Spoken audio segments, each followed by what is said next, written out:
Man tells of walking along the city street of Hamburg, Germany, about the time of the morning when your breakfast is but a memory and lunchtime is 2 hours away. He saw a beautiful sign on an establishment, and it read, "Fresh bread for sale." His mouth began to water, his stomach began to growl, and his mind said, "Why not? One piece of fresh bread, warm from the baker's oven, that won't mess up my lunchtime too much." So he entered the building and asked for a slice of bread. The clerk smiled and said, "Sir, I'm sorry. We don't make bread, we make signs."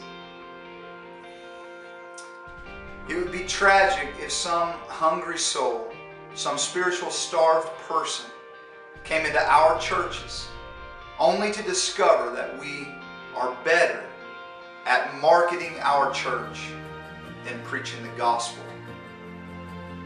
That we don't produce what we promise.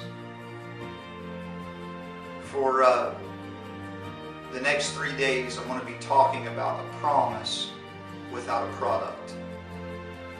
The Bible says, talking about the last days and perilous times, we read in 2 Timothy 3 and 5, it says, "Having the form of godliness, but denying the power thereof."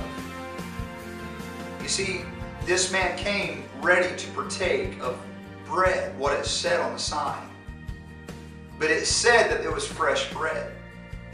But it was just a sign. And I wonder how many times we've marketed Jesus Christ, but we haven't been able to deliver what we promised to people.